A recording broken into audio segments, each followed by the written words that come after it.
sure I have which one I have now that I said it. I copied them both, so.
Pursuant to Section 84-1411 of the Nebraska statutes, the next regular meeting of the Board of Education of Douglas County School District 0001 and the Board of Educational Service Unit Number 19 will be held on Monday, February 7th, 2022 at 6:30 p.m. in the Board Meeting Room of the Teacher Administrative Center, 3215 Cummings Street. The agenda will be kept current and available for public inspection in the Office of the Secretary of the Board of Education at the Administrative Building during regular working hours. Pursuant to Section 84-1412 of the Nebraska statutes, the public is hereby informed that a current copy of the Nebraska Open Meetings Act is posted in the Board Meeting Room on the north wall. Please stand and join us for the Pledge of Allegiance.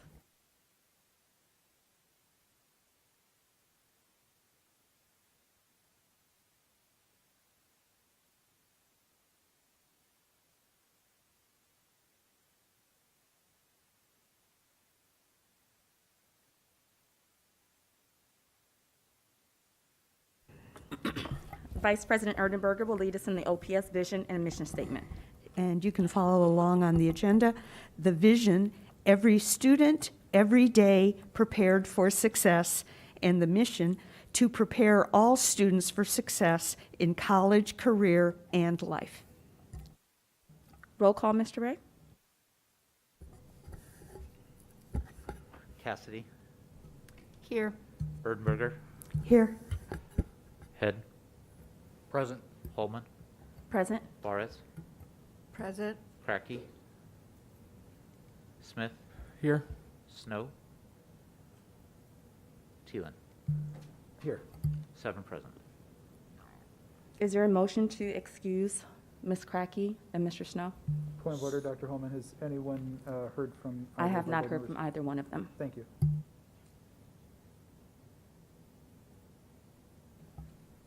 Okay, moving on to School Spotlight, and we have Mr. Maskell here with us tonight. Good evening.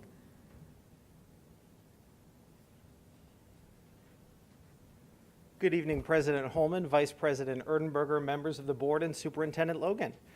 Tonight's OPS Proud Spotlight is a video feature celebrating Nebraska's 2022 Teacher of the Year, Mr. Lee Perez, an English learner educator at Buffett Middle.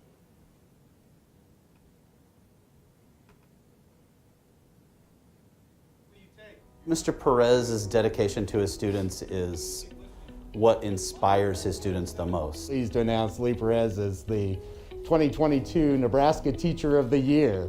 Let's give him a round of applause. I kind of thought I won the lottery. No, it was great. I remember walking in and I just remember seeing cameras and I was like, I did it. He always finds a way to make us laugh and make the things funnier. That way we can learn in a funny way. And if we don't understand something, he is really patient with us. One of the big things I'm teaching my kids right now is how to advocate for themselves. Like in my Teacher of the Year application, it asked me how does education transcend my classroom into like the real world and real world situations. And I said, I want to teach my students how to advocate for themselves and use the English language to create a collectivist mindset to where they're helping their communities and their families, because a lot of their families don't speak English. He's really fun to work with, and every time I get something wrong, he encouraged me to do it right the next time. To think to yourself that all of these tremendous leaders and change makers were standing in our library having a conversation about the tremendous things that are happening in Mr. Lee's classroom and in his work, that's a testament to what's going on in OPS all over the district. Please join us in congratulating Nebraska's 2022 Teacher of the Year, Mr. Lee Perez. Thank you, Mr. Maskell, for sharing. Moving on to Board and Superintendent Communications, Dr. Logan.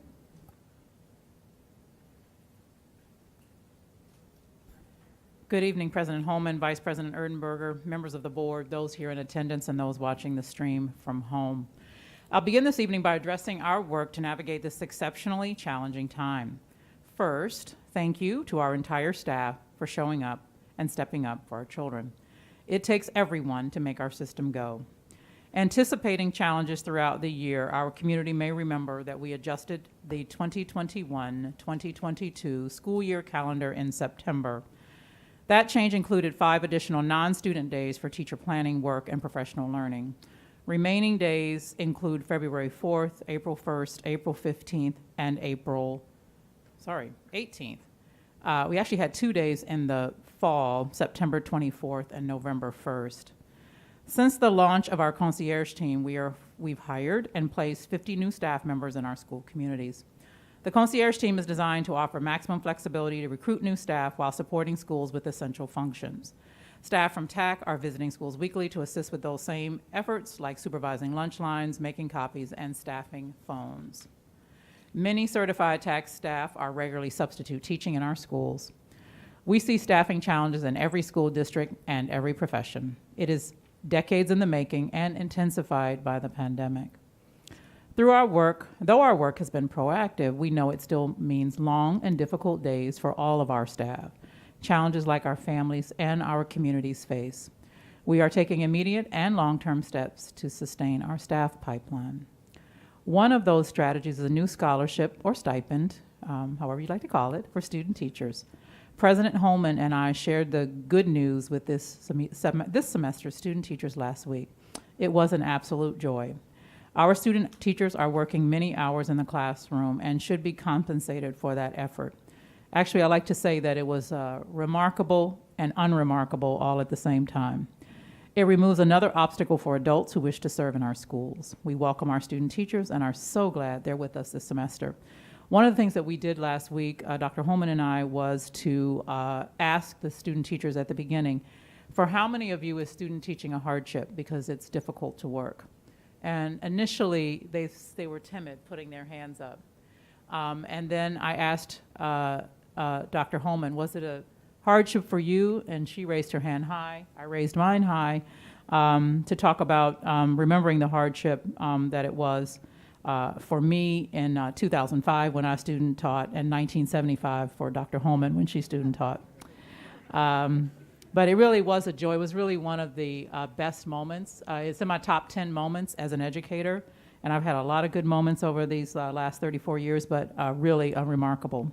As our community sees a dramatic increase in COVID-19 cases, we continue to take a layered approach to health and safety in our schools.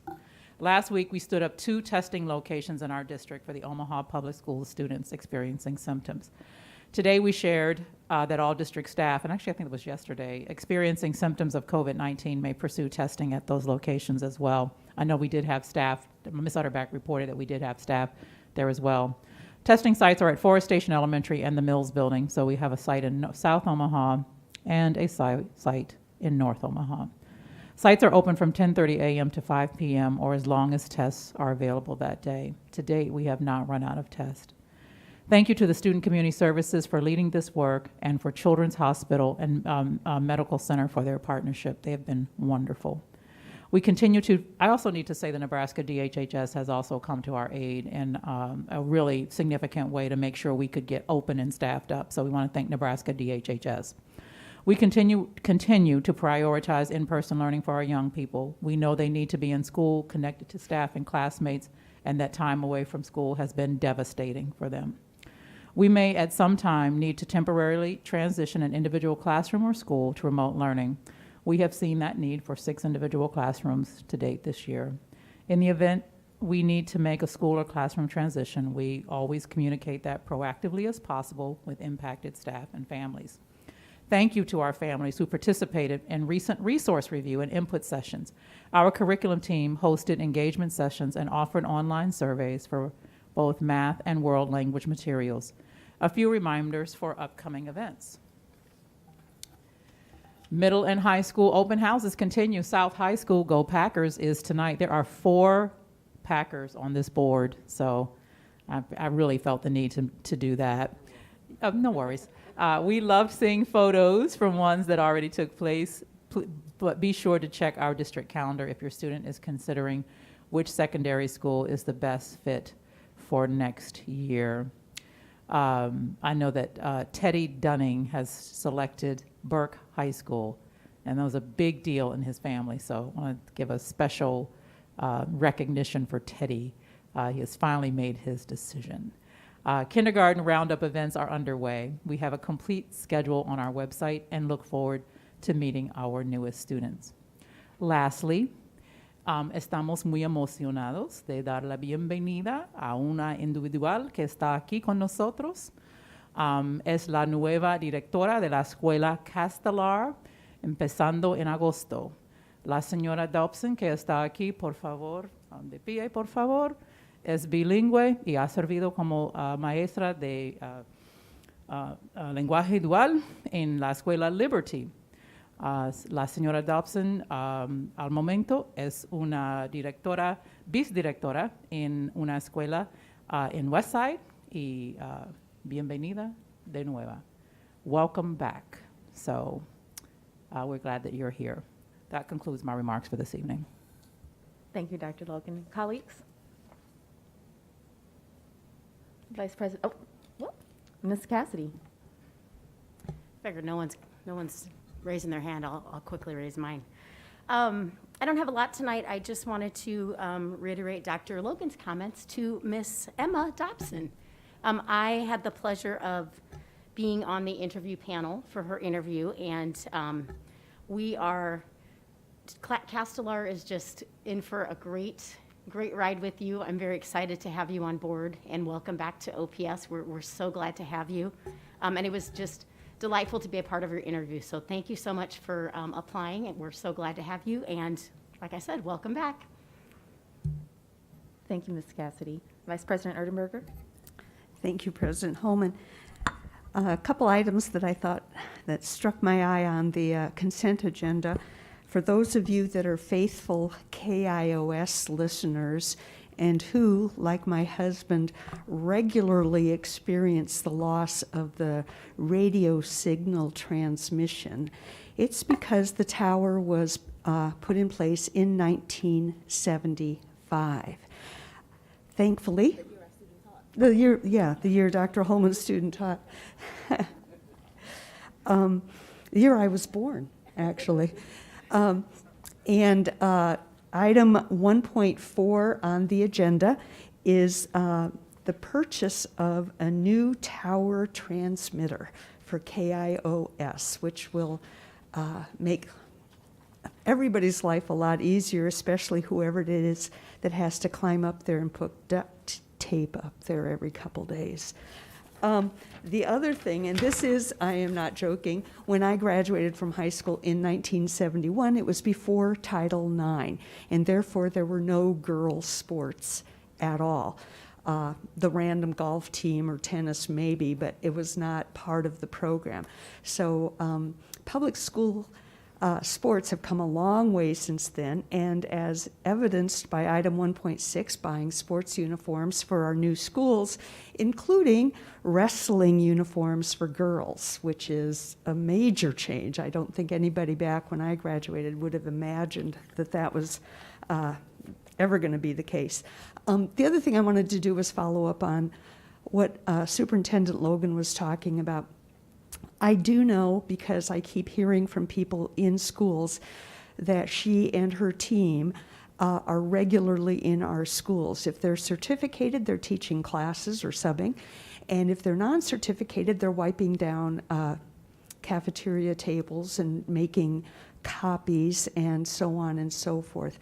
I know that this is something when they are in the building, someone from the building with regularity lets me know that it has happened. But I'm pretty sure that unless you're in one of the buildings where it's happening, and it's happening every day, most people are not aware of that. And I'm just wanted to reiterate that I understand as a former teacher that this is the worst ever, but I do want you to know that everybody's trying to do what they can to lighten the load. Thank you. Well stated by Vice President Erdenberger. Ms. Juarez?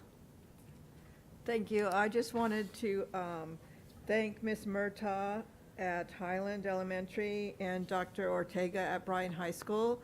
I went to visit those schools at the open houses. I'm starting to go to the schools in my sub-district since I'm new, and I just appreciated the time that they gave me and the tours that I had and meeting some of the staff, and that it was very enjoyable. Thank you. Certainly. Ms. Crackey? I attended Burke's open house, greeting their new 8th graders and seeing their music performance and all of their activities that were going on that night, and it was a really very enjoyable night. I liked it a lot. And I want to remark again, because Crestridge always sends out their newsletter to me, and today I received it. I read it from cover to cover, and it's really excellent. One of the things in there that I thought everybody could benefit from, it wasn't about the time out. It was a calming corner.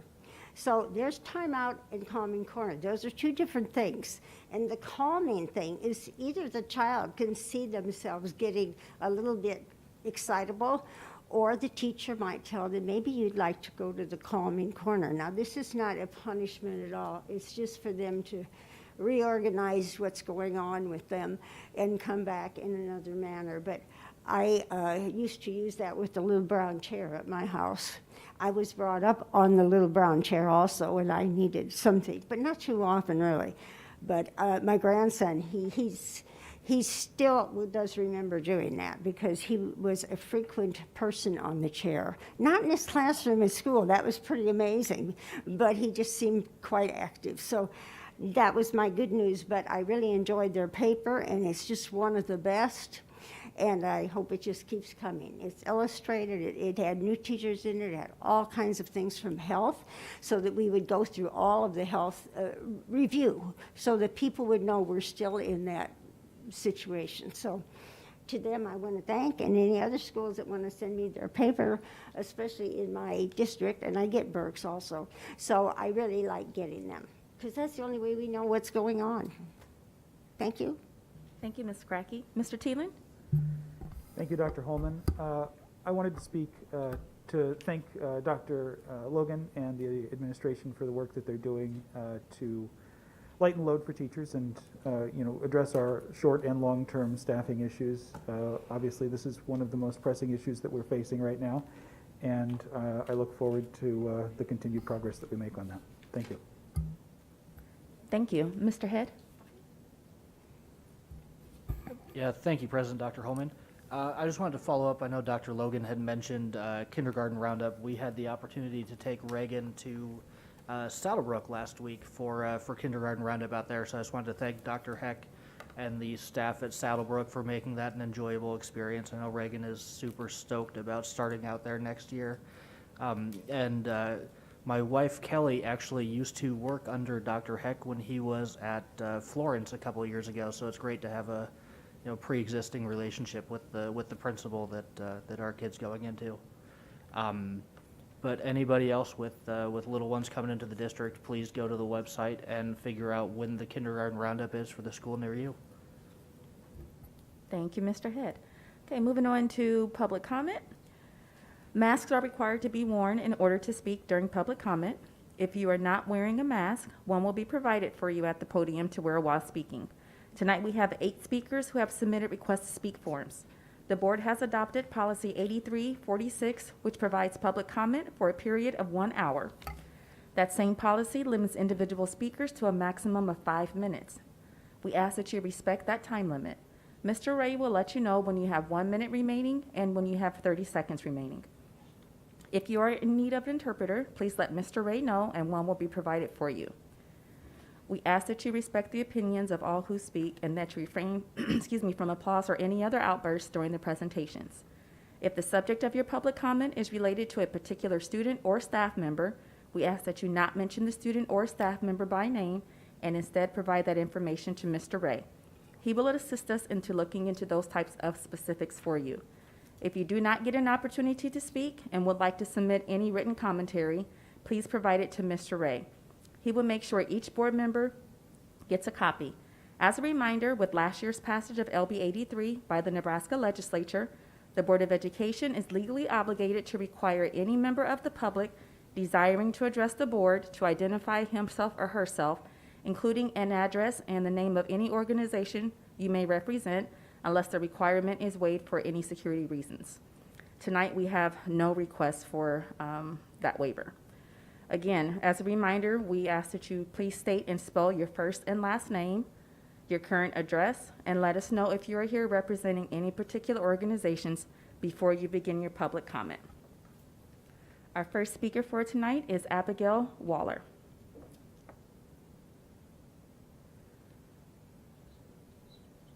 Hello, good evening.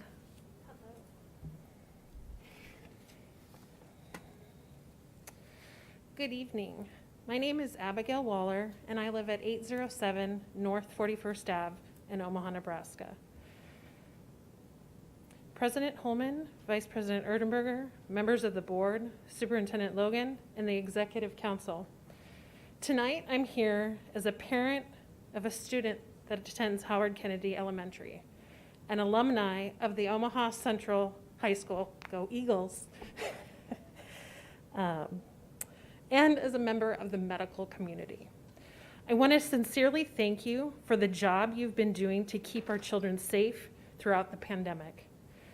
I don't know if you get told thank you enough, but thank you. I want to applaud you for your work and your continued excellence in the safety of our children. I know the difficult task of trying to determine if wearing a mask throughout the school day would be an affliction to students and staff. I also currently know our teachers and staff are spread very thin. I truly believe you all have the best interest of our students and staff and continue to look at necessary precautions daily.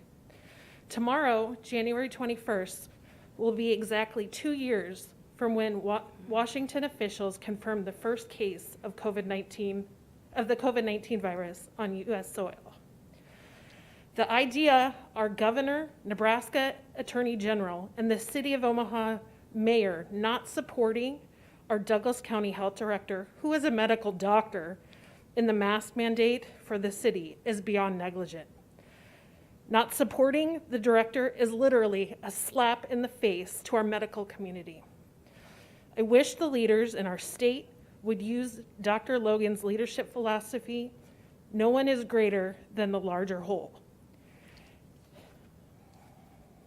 Recently, I've been able to volunteer reading in my son's kindergarten classroom.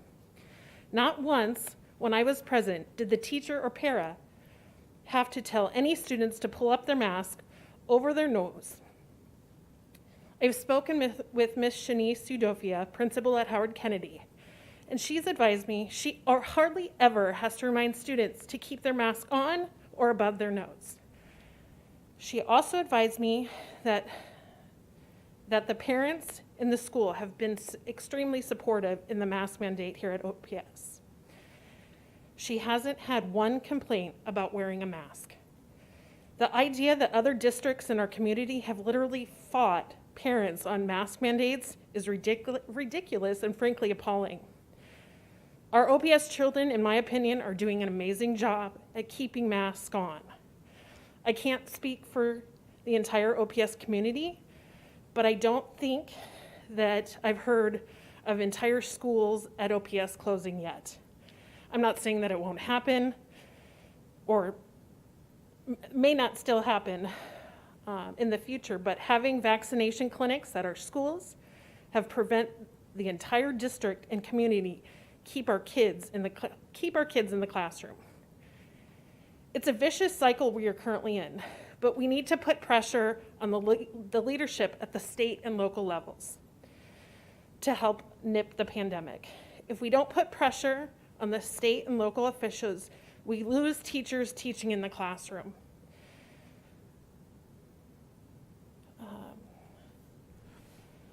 Therefore, we lose parents doing their job to provide. Then we start to lose things that we need to live by. We will fail. 1 minute. The health system will fail, the education system will fail, the economy fails. We fail as a society. So I kindly encourage you as leaders in the education system to put pressure on these state and local officials. This isn't a political agenda, but a sustainment of the human race. Sorry. Frankly, I would love our governor, attorney general, mayor, and certain members of our 30 seconds. city council to step on the COVID unit floors, because I frankly have, and it's scary.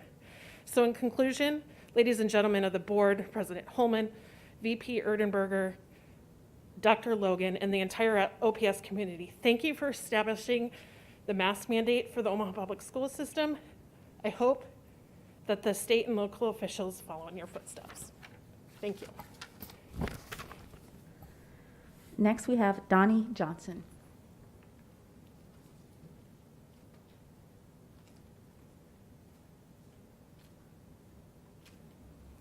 Good evening. Good evening, Ms. Holman. How are you?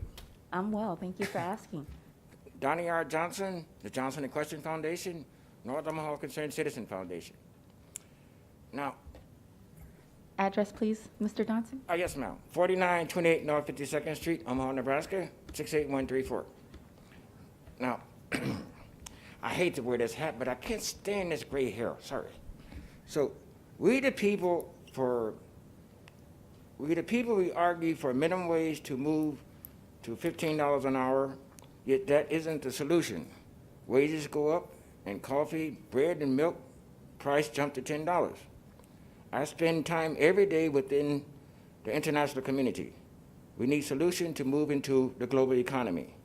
Your building at 30th and Ames will be very helpful if OPS has no more need for this building. Block grant, purchase it, or donate building. Young adults, young students need financial help to study and conduct research within the African continent. The Peace Corps could and shall help in this effort, so help us God. Thank you. I'd like to share one more story with you, ma'am. And so, 1963, our school system here at OPS had large sums of money. So I tell guys, when I talk to them from time to time, the school system held me back 1 year, and when I first come to Omaha in 1963, so I had to do the third grade over.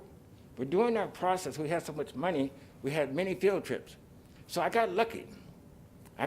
During one of our field trips in 1963 to our school system, because we had so much money, I got to meet the governor twice, because that was part of our field trip. So I had to do the third grade over. So in a sense, who benefited? Me? I think so. Even though I got held back, and we got to go to Lincoln, the unicameral. So I met Governor Teeman, I believe it was, twice in the third grade. But it's not, I tell the young folks, it's not your fault that we don't have all that money anymore. When we lost the meatpacking plant, we lost a lot of money as well. So in conclusion, I should say we would like to have that building, I tell young folks, I know you don't have $3,000 to buy a ticket to travel to Africa like I did in Ghana, France, and Egypt. So how can I help you? We'll send you to the Peace Corps. And then they may come back like Ms. Holman or Dr. Lohman. Have a wonderful night.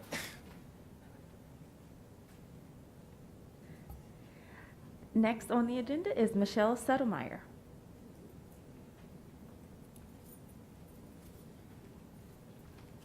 Good evening. Good evening. Michelle Settlemeyer, 19694 Concord Loop, Council Bluffs, Iowa, 51503. I again address the board as an employee of Omaha Public Schools and a member of the OEA Board of Directors. I've been a teacher in Omaha Public Schools for 24 years. I have spoken to many throughout the district, administrators, teachers, paraprofessionals, and support staff. We are grossly understaffed in key areas, and the current state of the pandemic has only exacerbated that problem. Classrooms are not getting cleaned, classes are being split between teachers, cafeteria workers are exhausted and frustrated, administrators are unable to keep up with the children who are struggling to succeed in our schools. We are all running on empty.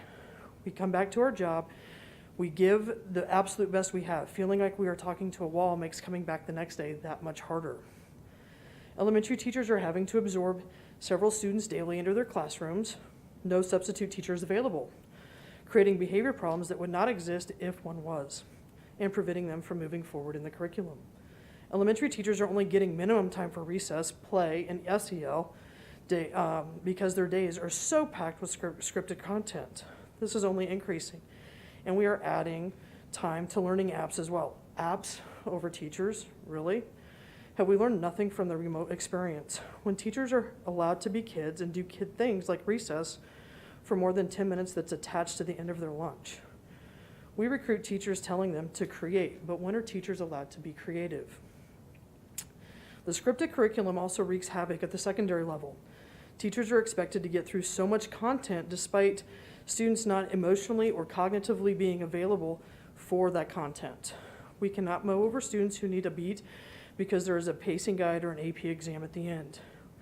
We are worried about producing graduates that are illiterate, loved, aware, and looking forward to their lives. Can we not focus on this? The shortage of substitute teachers is beyond my scope for words. We fear coming to work because we know that at any given point we will be expected to cover a class. In one instance, 53 teachers covered at one high school in one day last week.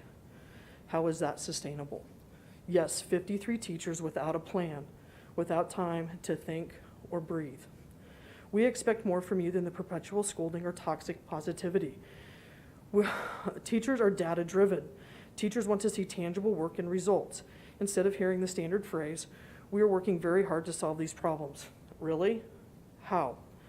When teachers leave at the end of the day, they still have several hours of work to do because they did not get the plan time promised during their contracted duty day. On average, your teachers are spending an additional 20 hours per week outside of duty hours because the plan time lost daily due to the shortages of staff. We are not interested in the paltry crap wage for that time. We need the time. We have lives and families. We have brought lists of solutions authored by teachers. One is move to synchronous learning on inclement weather days. It's approved by the Nebraska Department of Ed. Extending this battle is silly. Stop pushing teachers to create new programming. We do not have the time to write curriculum to redress existing courses like they are new or create new courses for which there is no plan or direction. Pay attention to what is demanded by state statute for instructional hours versus what is actually in our schedule. We are in an emergency circumstance. School board members are posting on Facebook about why they cannot provide additional relief. There is space. We can do better. There have been many instances where our students, our youth, and teachers have been referred to as valuable commodities by the district. Students and teachers are valuable, but are not commodities to be bartered within the community. Students want to learn and teachers want to teach. However, when the health and safety of our students and our staff are at risk on a daily basis due to poor building cleanliness, lack of security, 1 minute. and no time, how can the district expect to have its students bloom when it's not even meeting Maslow's basic needs of health and safety? As we finish these first few weeks of the second semester, I stand before you asking not for myself, but for all of us in the schools. What are you doing to make our jobs working with children better, healthier, and safer? We all, teachers, administrators, and support staff, and each building across the district have been rolling up our sleeves since August and even before. 30 seconds. Teachers have been sounding the Mayday call for years, but about the current situation about teacher shortages. Stop trying to placate us. We are highly educated. What is the plan? We are not feeling valued or supported by the district. We are giving you everything we have, making sacrifices. But for what? Thank you. Next, we have Robert Miller.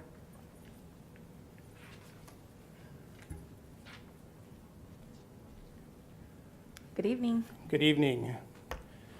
My name is Robert Miller. That's RobertMiller, and I reside at 7301 North 107th Avenue in Omaha, Nebraska 68122, and I am the president of the Omaha Education Association.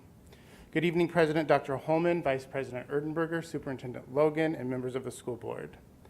First, I'd like to say thank you for allowing the staff to get tested at either of the 2 sites held in the district. Getting an appointment has been a struggle and is often several days out. Providing an increase of testing availability for staff is crucial and needed, especially at this moment in time. I would be lying if I stood here tonight and told you that life is great. Teachers are happy. Buildings are equipped with all the needed staff, and the needs are being met at 100%. Sadly, the teachers are exhausted, fearful, stressed, and it is getting worse each day. Coverages are out of control. Teachers are constantly covering colleagues' absence or taking additional students into their classrooms because there is no subs.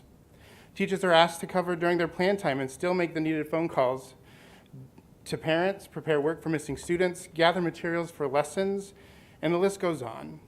They are unable to do that because there's no time. This adds to the overall anxiety of not doing what is best for our students. The expectation continues to be there to have all this done, adding to the already exhausted teacher. We need to have a moratorium on grade level meetings, PLCs, staff meetings, and new initiatives that are being rolled out. Now is not the time to add more. Teachers are fearful. I would have never thought being a teacher, one would feel fearful. A profession that is meant to inspire, encourage, and prepare leaders for tomorrow. Fearful, but sadly, teachers fear that the science-based safety measures are not being followed, are not being taken seriously. That may have become lax in the protocols, which causes them to question if they are taking the sickness home to their families. Teachers are stressed. During the pandemic, the stress levels continue to rise, and we are to a point where we must do something. Teachers are not able to meet the needs of their students when the building and district expectations continue to present obstacles. Staff are stressed because they have no more sick days to use because they had a breakthrough case and had to be quarantined. I want the board to know that if a teacher has no remaining sick days to use and are out with COVID, or a child has been exposed and needs to stay home, or to take a sick day, their pay is docked. Here's the math. A beginning teacher who makes $43,000 a year has a net monthly income of roughly $2,500. If they are docked 5 days at their daily rate of pay, their paycheck is $717 less for that month. Imagine bringing home 30% less in your paycheck. Does that kind of reduction allow you to fully pay your mortgage or rent, utilities, transportation, and God forbid, student loans? At a time where we are trying to recruit and retain teachers, this kind of financial punishment might drive me out of the profession. Staff are feeling punished because they are being exposed at the place of employment, and then the pay is being reduced because they have no days to use. An additional stressor that can be resolved. At the beginning of the year, the district saw how challenging it was and amended the calendar with teachers' plan time, workday, and professional development. Staff welcomed it and appreciated it. The current environment that teachers are in require yet another adjustment to be considered. OEA has offered solutions. We were hoping to have some of these in place for the second semester, so we wouldn't be here at this point, but we are. So we have 3 asks: that you act on the staffing crisis as area districts have by having a day of asynchronous remote classes, make an adjustment to the ESSER plan to utilize funds to offer some type of health benefit leave to address the burden of impacting staff financially. And third, placing a moratorium on grade level meetings, PLCs, staff meetings, or any new initiatives that are being rolled out. 30 seconds. You've taken actions to support staff this academic year, and there is no need to stop now. The staff is exhausted, their stories are real, and the solution must be now. Thank you. Next, we have Clarissa Henderson.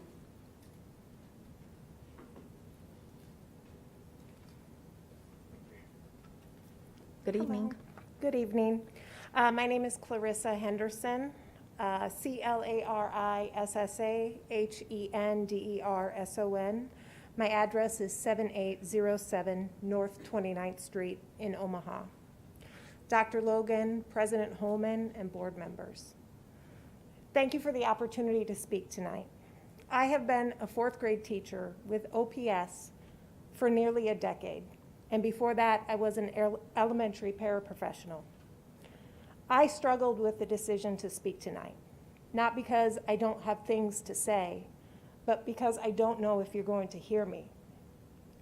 The problems that teachers are currently facing within this district include a staffing crisis, ineffectual building leadership, a lack of special education services being delivered to students, new academic initiatives, student academic loss, and inadequate response by administration and the district to out-of-control student behaviors, no math textbooks for elementary students, and the COVID-19 pandemic.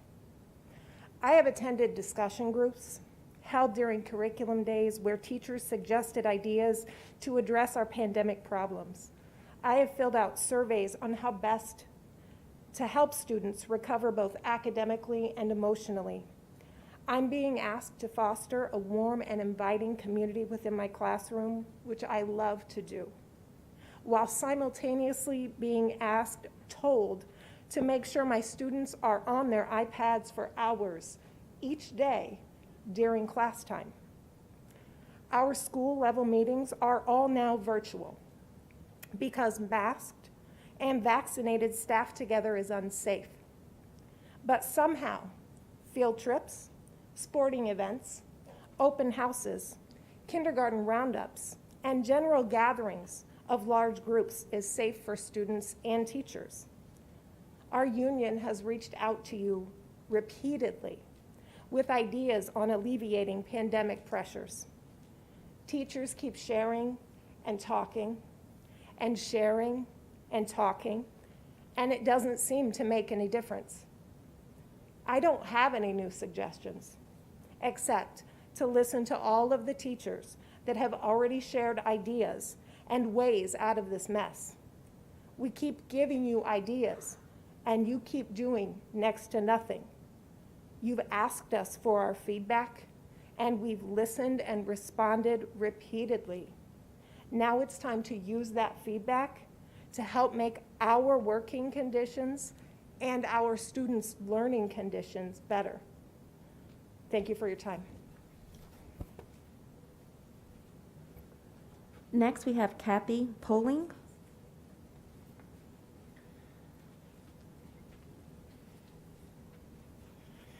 Good evening. Kathy Poling, KATHYPOEHLING.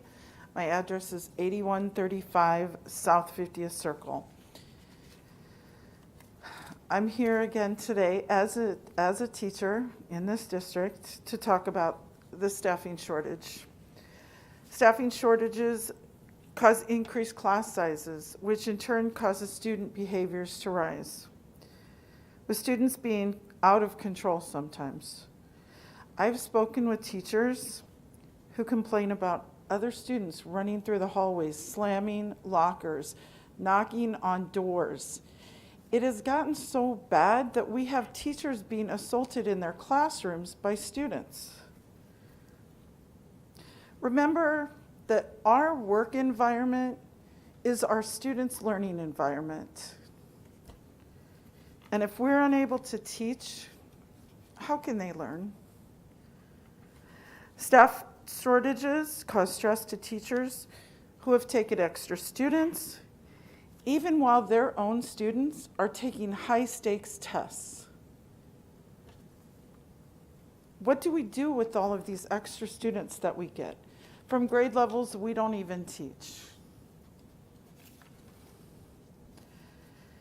Not to mention, moving all these students around during a pandemic causes even more exposure, not only to staff but to our students, who then take it home to their families, and staff takes it home to their families. Staff shortages cause dual leads, instructional facilitators, and other support people in our schools to have to cover classes for teachers because there's no subs. Therefore, they're neglecting their positions, their jobs, their duties that they should be doing.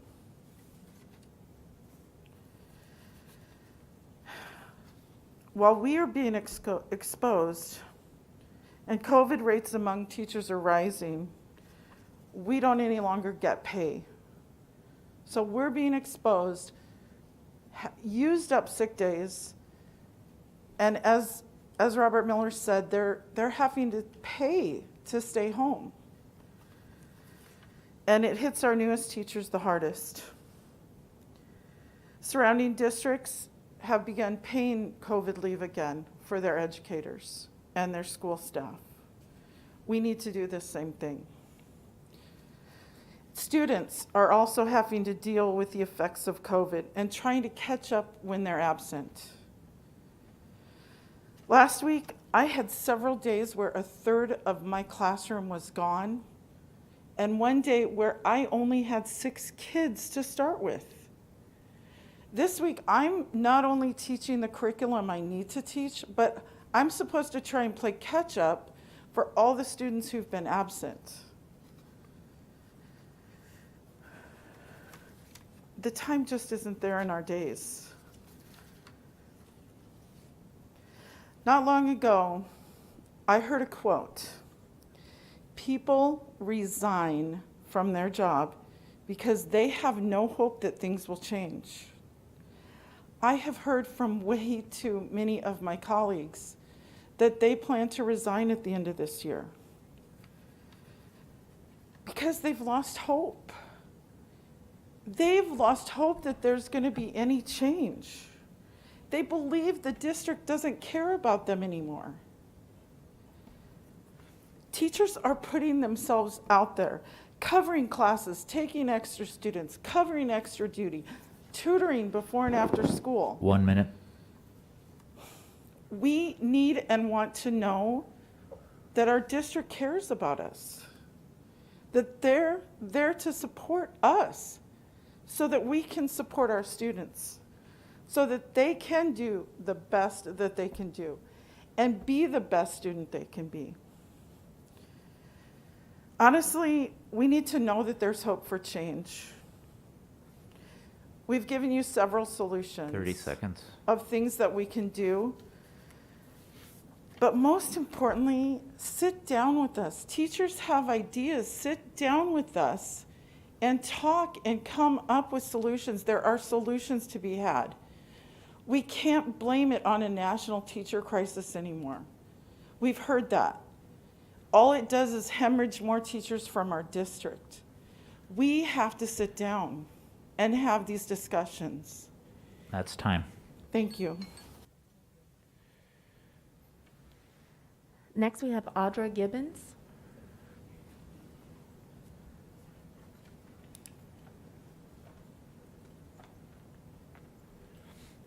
Welcome. Hi, thank you. My name is Audra Gibbons, A-U-D-R-A-G-I-B-B-O-N-S. My address is 16028 Nottingham Drive, and I am a first grade teacher in the district, and I am here tonight begging and pleading for members of the board to hear us. Teachers are exhausted. We are hanging on by a thread, and at every turn, we've pivoted and we've done exactly what has been asked. You wanted us to teach fully remote, we did. You wanted us to go to a hybrid model, we did. You asked us to get vaccinated and wear masks, we did. Like always, teachers are always giving their all. even when that means that we're running on fumes by the time we get home to our own families and children. But the staff shortages are taking our exhaustion to an entirely new level. It isn't fair to continue to ask more and more of teachers. We are teaching in person, but to what avail? Teachers are consistently missing plan time and lunches while covering other classes or taking on additional students, all while trying to navigate ways to keep ourselves, our families, and our own students safe. I can't remember the last time I had a full class of my own rostered students. But here's the thing, aside from fear and exhaustion, it is incredibly difficult to keep track of which students are absent, what concepts they've missed, and it's nearly impossible to find ways to reteach those concepts on different days, especially when our pacing guides just don't allow for that sort of flexibility. I know I can't speak for every educator in the district, but by and large, I think teachers are really good role models. And when COVID first came around and we were told to stay home, I did. I pulled my kids from their extracurricular activities. We stopped doing large family gatherings. We had a Zoom Christmas. And I tell you this to tell you that outside of school, I'm walking the walk. I'm doing the job that we're supposed to be doing. But none of that really seems to matter because we've learned through all of this that it might not be enough to protect us with this new variant. And yet we're still in schools coming into contact with hundreds and hundreds of people and an unknowable number of infected persons. Considering this, it is absolutely unconscionable to me that given our high-risk work during a global pandemic, the district is unwilling to budge on offering more paid sick or COVID leave. To be clear, several of the surrounding districts are now offering teachers and staff additional paid leave if they are vaccinated and test positive. I know of a first-year teacher with a large family, and she has already depleted her sick days for the year. And it's January, and that's unacceptable. This doesn't make teachers feel cared for or seen or heard or valued. Every year we've been hopeful that the next school year would be better, but it isn't. So not only is she out of days in January, but she has nothing to carry over for the next year. If we're doing everything you have asked us to do, and due to our work environment, we're being infected and forced to go home, it feels very insulting that we have to use our very limited sick days or go without pay. While I applaud the district on offering a $9,000 stipend to student teachers this semester, what are we doing for the tried and true people in the classroom that have been there since day one? In and out, every day we're there. We need you to do the right thing and support the very lifeline keeping the district afloat right now by offering some sort of paid COVID leave. Yes, we know it's not required, but it would go a long way in making your overworked and exhausted teachers feel as though you can recognize the nightmare that we're living in every single day. We as teachers are not just a number. We're real people with real lives, and we have given so much. We deserve to be able to take time off when we're sick without worrying about financial implications. You want to keep the doors open to public education, but without doing more to retain public teachers, it's just a pipe dream. Thank you. Next, we have Molly Davies.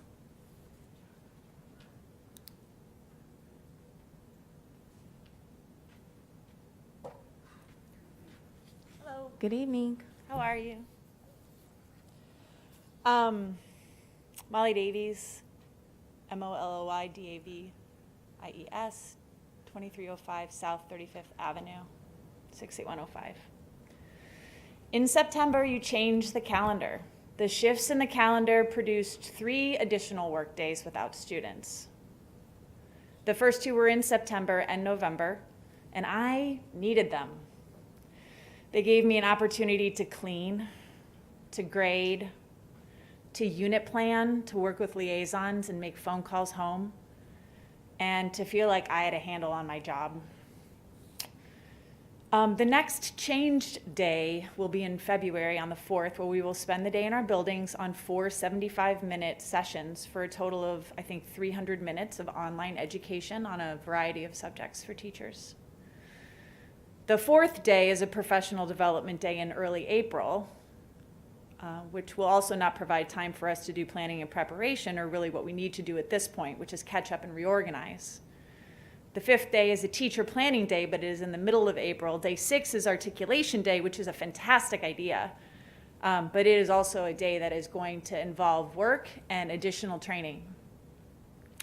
According to the Nebraska Department of Education's Commissioner's Guidance on Instructional Hours from June of 2021, Rule 10, 11, and 14 all have flexibility to accommodate the reality of this pandemic. Guidance on how to use this flexibility is detailed, as well as the compelling reasons for not meeting instructional hours during the pandemic. They include significant disruptions in regular school operations. Those are quotes from the text. There are significant disruptions in regular school operations right now. I won't go on and on. The others tonight have detailed all the experiences. It is enough to say that I feel and see the same. Additionally, Nebraska's instructional time is measured in hours, not days, and we far exceed them. Counting instructional days in the calendar is a tricky game due to the days where some students attend and others do not. I asked multiple teachers to count the student contact days in the calendar for this year, including the changes from September, using my number, and I was the most conservative by 8 days, and measuring school at a 7-hour day so that lunch is not counted as per Nebraska Department of Education regulation. I calculated the secondary hours as 1,131, which is 51 hours beyond the 1,080 required. And the elementary hours is 1,092, which is 60 hours beyond the 1,032 required. Even though the Nebraska Department of Education is providing flexibility that districts can access, we still wouldn't need it. You are making a choice. And as you make this choice, not to let off some of the pressure on your staff, you have to realize that our working conditions are the learning conditions of students. They are the same. And like you, teachers are also looking for light in the months ahead, but that is weeks or months away. And teachers also take their immediate commitments very seriously, but we need time to meet them. We also want to be in person. And these comments tonight are very hard for me to make. On February 4th, we will get a 75-minute asynchronous session on empathetic strain.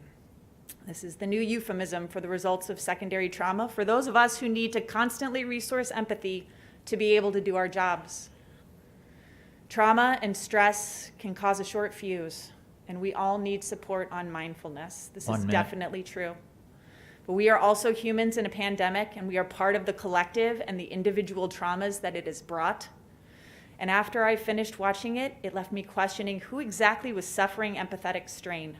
I remembered quotes from administrators from the news article about Millard, as they are creating days for their teachers, shutting down professional development work beyond a few vital items, trying to ease up in some areas to allow teachers to recoup the plan time they have lost for covering from other teachers. Empathetic strain. I do think teachers feel pitied right now. I'm not sure that we sense any empathy that would move to action. Thank you.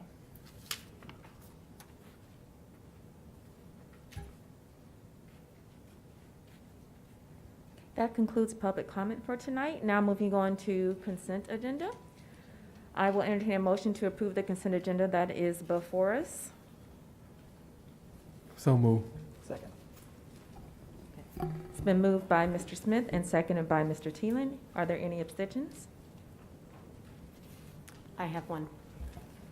As always, I need to abstain from item I-10, which is Claim C, due to my role on the Omaha Public Schools Foundations Board. Great, thank you, Mrs. Cassidy. Thank you. Roll call, Mr. Ray? Cracky. Smith. Aye. Snow. Aye. Thielen. Aye. Cassidy. Aye. Erdenberger. Aye. Head. Aye. Holman. Aye. Juarez. Aye. 9-9. Motion carries. Moving on to action items. Item J1A, approval of the revised rules and regulations for the Omaha School Employees Retirement System, otherwise known as OSERS. And tonight we have Mrs. Neelers Brash will be speaking tonight, correct? Hi, welcome. Thank you, President Dr. Holman, Vice President Mrs. Ernberger, members of the board, and Superintendent Cheryl Logan. Tonight before you, you have the OSER's School Employees Retirement Systems policies that have come out of the policy committee. As you may recall, as part of LB 147, the OSER's trustees engaged in a compliance audit. As part of that compliance audit that was done, there were recommendations from Ice Miller, who was the person that conducted the compliance audit. There were recommendations that had included some additions and changes to the policies that are in front of you tonight. So that is pretty much it, and that will be needed to have happen prior to submitting the determination in front of the IRS, which is one of the other items before you this evening. So if you have any questions, I'm here to answer them. Thank you. Any questions? Mr. Snow? Thank you. Ms. Nicholas-Brash, could you, if you have this in front of you, just remind us who are the OSER's trustees? The OSER's trustees, that did also change. The consistency of that board did in fact also change in LB 147. There are several Board of Education members that are now part of the OSER's trustees. Mrs. Ernberger, Mr. Head, as part of the trustees. Superintendent Logan is also part of the trustees due to the position that she holds with the district. In addition to that, there are two business persons, Mr. Bourne and Mr. Hirschenbach. As well, and then there is two individuals that represent labor as part of it. So we have a representative from OEA and we have a representative from Local 226 that are both on the board as well. Thank you. You're welcome. Any other questions, colleagues? Okay, I will entertain a motion. Dr. Holman, this did come through the policy committee, and we.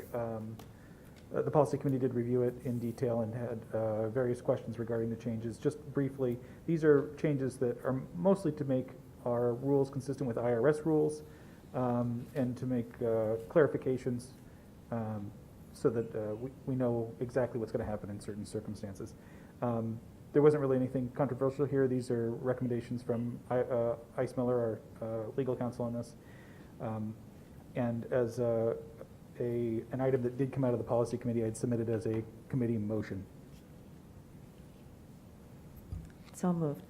So, one.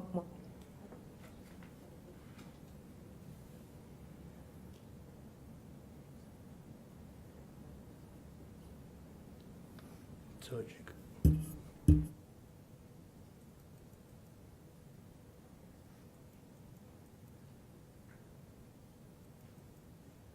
All right, sorry about that. Thank you so much, Mr. Teeling. I just had to double check something. And so since it is out of policy, we do not have to have a motion or a second on that one. And moving on to the next, I will entertain a motion to waive the requirement. Dr. Holman, we'd still need to vote. Still have to vote. Oh, sorry, I apologize. I'm so confused right now, I'm sorry. Yes, no motion because it come out of policy, but we do need to vote. I apologize. Roll call, Mr. Ray. Smith? Aye. Snow? Aye. Thielen? Aye. Cassidy? Aye. Erdenberger? Aye. Head? Aye. Holman? Aye. Juarez? Cracky? Aye. 9-9. Motion carries. Okay, sorry, now moving on to the next motion that has to come through the board. I entertain a motion to waive the requirement in policy 9200 that the proposed amendments to the rules and regulations for the Omaha Schools Employees Retirement System be considered at 2 meetings. So moved. Is there a second? Okay, it's been moved by Vice President Erdenberger and seconded by Mr. Thielen. Discussion. Mr. Snow? Is there a reason why could you explain why we're waiving the second reading? I don't know, Ms. Nealis-Brash, not just for the board, but also for the public. Sure, absolutely. So we would love to have these policies updated. And before we can get those policies updated, obviously they need to be passed by the Board of Education. We want to submit the updated policies with the request to get a determination letter from the IRS. And so given the timeline on that, we need to act as quickly as possible. Thank you. You're welcome. Any other questions? Okay, before we vote, I do want to remind everyone that the vote to suspend policy 9200, which will have the effect of making the amendments to the rules and regulations for the Omaha School Employees Retirement System effectively immediately, will require a 2/3 majority of the board. Roll call, Mr. Ray? Snow? Aye. Thielen? Aye. Cassidy? Aye. Erdenberger? Aye. Head? Aye. Holman? Aye. Juarez? Cracky? Aye. Smith? Aye. 9-0. Motion carries. Moving on to item J1B, approval of the actuarial assumptions to be utilized by Kavanaugh McDonald, beginning with the January 1, 2022 actuarial evaluation. And tonight we have Mr. Roberts with us. Good evening. Good evening. President Holman, Vice President Erdenberger, members of the board, Superintendent Dr. Logan. Thank you for the opportunity to address you this evening to talk about the experience study recently completed by Kavanaugh McDonald and the recommended changes to various actuarial assumptions.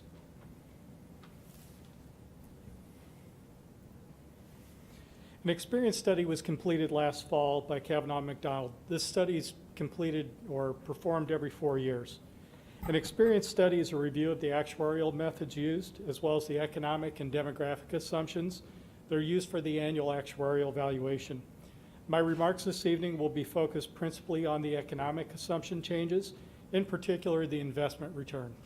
That investment return has one of the greater impacts on the financials of the plan itself and the contributions made by the district. Examples of some of the other economic assumptions include price inflation, wage growth, and payroll growth. These recommended changes are designed to better anticipate the future experience of the plan and mirror the changes being made by EMPERS. I might remind everybody listening tonight that we will be transitioning the administration of the ESSER's plan to the state in September of '24. EMPERS has done their study recently and are phasing in changes to their economic assumptions and other assumptions over a 4-year period of time.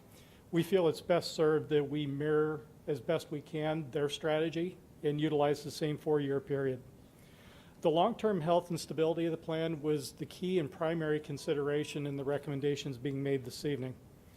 Changes being adopted by the board, if adopted by the board this evening, will go into effect for the January 1st, 22 actuarial study, so retroactively to the first of the year.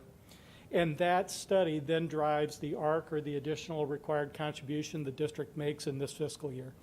So as you know, we've already fully allocated our budget. Our budget's approved for this year, so any changes being implemented that create a significant financial increase in that ARC will result in changes to our budget in the current year. So that consideration was taken into account as we came to our recommendations. All the options that we considered, and there's 4 of them I'll review with you shortly, were presented to the ad hoc committee of the Board of Education on December 17th, and also presented to the Transition Board of Trustees of ESSERS on January 6th. A consensus recommendation is being made tonight from both of those groups, as well as management of the district. Key considerations that were taken into account with these options and recommendations: first and foremost, the long-term health of the plan. We didn't want any changes to extend the period of time it's anticipated to have the plan reach full funding. Currently, with the last actuarial study that was performed as of January 1st of 2021, that was projected to be 2049. Put differently, we didn't want to kick the can any further down the road on reaching full funding of that plan. Secondly, as I mentioned, since we will be transitioning to the state, it's important that we try to mirror as best we can what EMPERS is doing. What works for them will work for us. And so phasing in our changes over 4 years is a consideration and part of our recommendation. It's also important that we get to the 4th year, that the rates that we're considering for the economic assumptions are at the same place for both EMPERS and OSERS. And our recommendation also ensures that there's rate synchronization. And what I mean by that is the first year of transition, the first actuarial study that's done once it moves to the state, the OSERS plan and the EMPERS plan will be at the same place. And then I've already talked about some of the financial considerations, but we want this to be a balanced approach, not only to ensure the health of the plan itself, but to ensure that we're using the financial resources available at the district to meet our obligations. I'd like to briefly talk about the 4 options that were considered. In Kavanaugh McDonald's original report, option 1 was recommended, and that was to not phase in the changes over 4 years, but to implement all the changes in year 1, which would be this year. That is a fairly aggressive option and the most aggressive option that was considered from a financial perspective. Financially, it's estimated to impact our ARC this year to the extent of a $9.1 million increase and nearly $47 million over the next 5 years. The other option, second option considered, was a accelerated 3-year phasing. As I've mentioned, EMPERS is phasing their changes in over 4 years. This would basically play catch up, and OSERS would make 2.5 years worth of phase changes in the first year. That would increase the ARC this year by nearly $5 million and almost $41 million over the next 5 years. Options 3 and 4 are very similar. Both mirror and are consistent with EMPERS' strategy and approach in phasing in changes over a 4-year period of time. The option 3, the first of these 2 options, really has a 20 basis point change in the investment return in year 1, and then 10 basis points in years 2, 3, and 4. That impacts the district in a much lesser extent than options 1 and 2, but still increases our ARC potentially nearly $3 million this year and $35 million over 5 years. Option 4 is almost the opposite of option 3. Instead of a 20 basis point in year 1 and then 10, 10, and 10, it goes 10 basis points, 10 basis points, 10 basis points, and then a 20 basis point decrease in the final year. That has a negligible impact to the ARC in this year, nearly $500,000, which is something that we could work into and absorb into our existing budget, and nearly a $28 million projected increase over the next 5 years. So our recommendation to the board this evening, it's a consensus recommendation once again by the OSERS Board of Trustees as well as the subcommittee of this board, that we go with option 4. That option is consistent with the EMPERS approach with a 4-year phasing. It's a gradual step down in the investment return rate over that 4-year period of time, and we feel like it has a manageable 5-year impact on the district where we would have adequate time to plan and budget for the increase in these ARC payments. The table below just lists selected few economic assumptions, and what it's trying to show you is how these rates are stepping down and changing over the 4-year period of time. But it also shows in those red boxes on the right-hand side that in year 4 for EMPERS and the year 4 for OSERS, we get to the same place in that 4th year. And the estimated impact to the ARC is at the bottom of that page. Once again, the rationale for our recommendation is several points here. First of all, we did not want to extend the period of time it will take to fully fund the plan, and this recommendation achieves that. We still expect to be at about 102 point some % funded in 2049, so we're nearly fully funded based on these economic projections the year prior. It's a reasonable and balanced approach that meets the long-term funding objectives of the plan, and it's also a manageable financial impact to the district in the short and long term. The phased approach aligns with what EMPERS is doing, and the ultimate rates that we achieve in year 4 are the same for both EMPERS and OSERS. And the graphic at the bottom of the page simply shows OSERS and EMPERS have different valuation dates each calendar year. Bless you. Or was that a cough? Just a cough. Sorry. EMPERS will reach year 4 with their valuation as of January 1st of 2024. We will transition our plan in September of 24, and then the final OSERS changes, our year 4 will be January 1st of 25. So the first valuation done under the state's guidance will be at the exact same rates for both plans. That concludes my remarks this evening. I'd be happy to answer any questions. And with me this evening is Pat Beckham from Kavanaugh McDonald, in case we get too technical. Thank you so much for the presentation, Mr. Roberts. We really appreciate it. Colleagues? Mr. Snow? I just have one simple question. It says that the OSER's trustees agreed. Did they vote on this? They did. Yes. Okay. They took a vote at that meeting in January. Okay. Thank you. Mr. Thielen? Thank you, Dr. Holman. Mr. Roberts, I understand none of these options increase the length of time to get us to full funding. All of them are more aggressive than what we were planning to do before, right? Correct. Do you have an estimate for the other options as to how much further forward they would move full funding? Yes, it would be in the detailed plans that Kavanaugh McDonald did. I'm not sure we have those this evening. Okay. Do you have a range? No. So That's fine. what really happens is these are the assumptions used for the actuarial valuation, which drives the contributions to the plan. The actual results change year to year. We don't know what the market's going to do. So it's almost impossible to predict exactly when the plan will become fully funded. But from an actuarial perspective, we can say 2049 is the furthest out based on the current plans. I see. Thank you. Mm-hmm. Any other questions? Vice President Erdenberger? I just wanted to say thank you. I think this is the fourth time I've had this presentation, and it only gets more interesting each time. So thank you. I wanted to follow up on what Mr. Thielen said and confirm again that this change in the interest rate changes how much money OPS contributes. It doesn't change the length of time before we reach 100%. And as best as we can tell. And I would also like to point out that 100% is, I think the word pipe dream was used earlier, but most pension plans like to be between 80 and 90%. Is that That's correct. roughly correct? Typically, my experience prior to coming to OPS with plans in general, once you hit an 80% threshold, you're considered very healthy. So anything north of that is pretty solid. You don't happen to have I'm throwing a curveball at you, but do you happen to have any idea when on this analysis, when that 80% might be reached?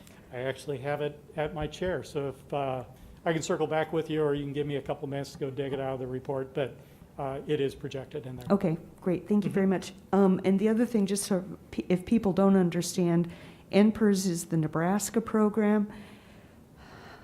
The OSERS program is already being invested by NPERS. So all of the investment decisions for all of the OSERS assets are being made by NPERS.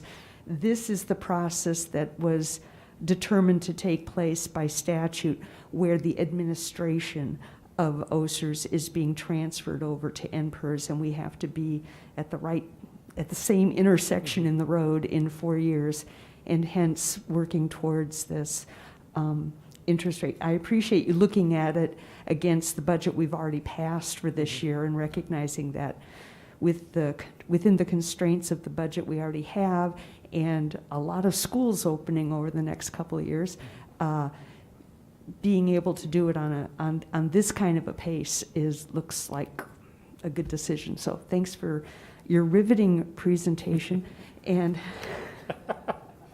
and your very solid recommendation. Thank you. Any other questions?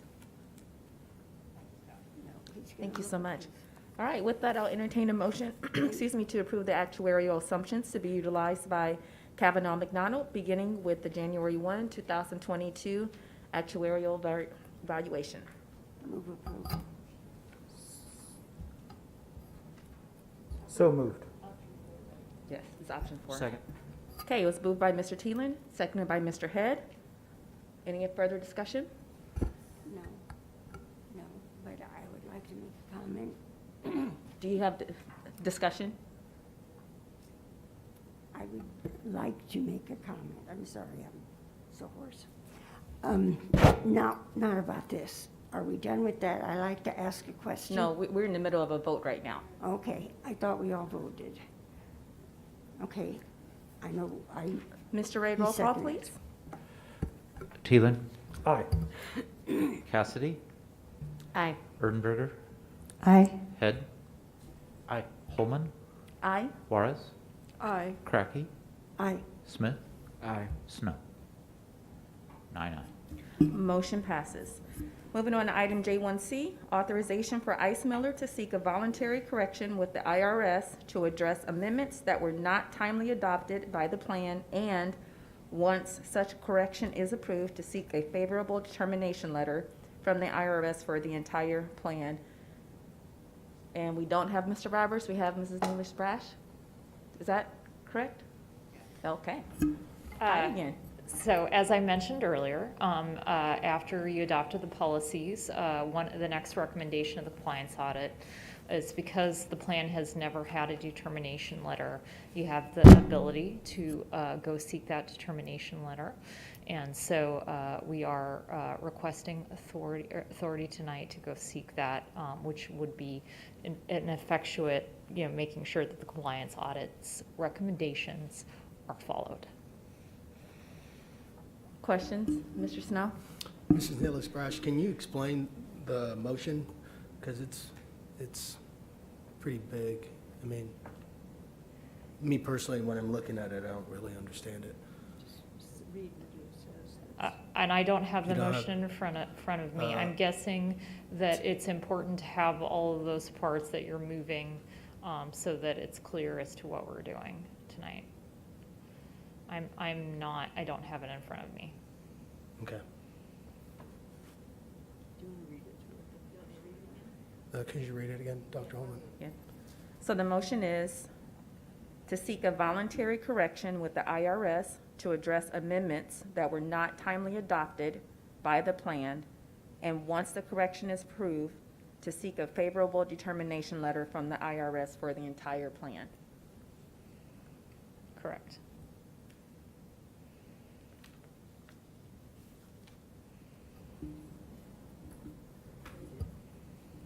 Okay. Vice President Erdenberger? If it's not too much trouble, could you explain the difference between a voluntary, and I'm sorry I didn't ask this earlier so you could be ready for it, a voluntary correction and a favorable determination letter? It's the two requirements required that we need to proceed forward that are recommended by ICE Miller. I am not familiar enough to speak to that, but we could certainly get the answer to those questions. That was the two pieces to their recommendation. Yeah, no, I remember that. My recollection is that the voluntary correction is sort of a pass, in effect, on how, whether and to what extent we had strayed from what was absolutely required. Correct. And then once we get that, which we have been advised we are likely to get, then they tell us we're good to go. Correct. Is that right? Yep.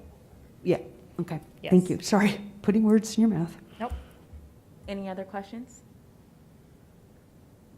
All right, with that, I will entertain a motion to approve the authorization for ICE Miller to seek a voluntary correction with the IRS to address amendments that were not timely adopted by the plan, and once such correction is approved, to seek a favorable determination letter from the IRS for the entire plan. So move.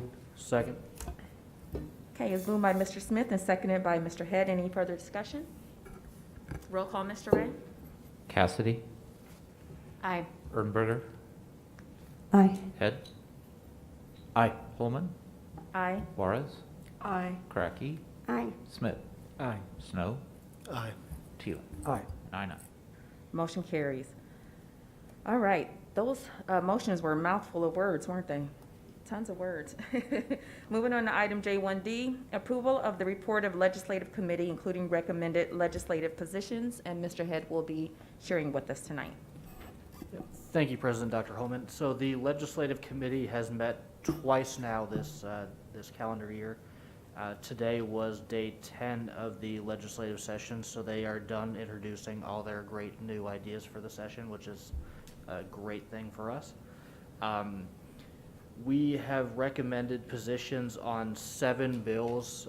Thus far, they're ones that are going to have a hearing either next week or the week after, so we wanted to get ahead of it and get positions adopted by the full board before those hearings so that we can go down and testify if necessary. Those bills are on the agenda. LB 688 by Senator Blood, Property Tax Relief Act. Our recommendation was monitor with research. LB 890, Senator Walls, it's a TIOSA reform bill, for lack of a better way to put it. Our recommendation is to oppose that. LB 891, Senator Lindstrom, is the way to pay for LB 890. We also recommend opposition to that. LB 976, Senator Wishart, is a Behavioral Health Clinic Act. It's actually something that the district recognized was a need for our students and community a while ago. It's something we've already been doing for the most part, so we're recommending support for that bill. LB 986 and 987 are both by Senator Barisi. They are 2 different iterations of a fairly similar concept, limiting growth and budget authority for school districts. We're recommending monitor with research for both of those bills. Outside of that, the committee is meeting tomorrow and again on Saturday to go through the rest of the introduced bills for the session and adopt and recommend policy positions on those. So with that, I would move that we approve the committee report and the position recommendations. Okay. Any questions for Mr. Head before we, Mr. Thielen? Mr. Head, I recognize that there were a few hearings today. I don't know if you'd had the opportunity to include in or sort of digest any of the information that came from those hearings that would inform our positions on on 2 of those bills. I actually was not able to watch any of the hearings today, so I apologize. I don't have any information for you there. I don't know if Ms. Neely-Brosh has anything to provide. So on 986 and 987, I assume that those are the 2 that you're referring to because those were up in revenue today. There were a number of organizations that represent school districts that were in opposition to those bills, trying to think about it from an association standpoint. So Dave Welch, he's a board member from Milford Public Schools, testified about the issues about 986 and 987. 986 being marginally worse than 987. They're both obviously significant issues from a growth standpoint for your budgets from a school district standpoint. And he testified also on behalf of the School Boards Association as well. Also today for Ralston Public Schools and for the Greater Nebraska Schools Association, which is basically all of the equalized school districts across the state of which we are a member, did also testify in opposition to the bill, and he is a school finance administrator, so he definitely testified from the lens of being a school finance administrator and the difficulty of what would happen with regard to holding those levies down. For a long period of time, actually it was under, their levy was negative for a number of years, but it would there was no way with this bill for them to make it up through TIOSA the way that it's structured. And so they would have significant issues with that legislation. Also, Jack Moles testified for NERCSA, stance, and I think NCSA, which is your school administrators, your rural school districts, and your mid-sized school districts as well. So, and then I believe Open Sky also testified against it, and they had some TIOSA-related points as well. Thank you. Yes. So, Mr. Head, maybe you can clarify why we were on monitor on those 2 bills versus opposed to begin with. Yeah, there were a couple different reasons. The main one was, we wanted to take a little bit greater of a look at what the impact would be of the bills on the district, but also knowing that we would have partner organizations like NERCSA and other school districts that were taking the opposing position, we felt comfortable just keeping an eye on them versus sending somebody down to testify on our behalf. I see. Thank you. Mr. Snow? Thank you, Madam President. This is for you, but anybody that lobbies in the legislature.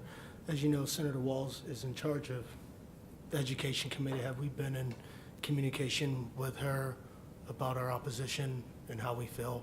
Because sometimes what we hear is not. Sure.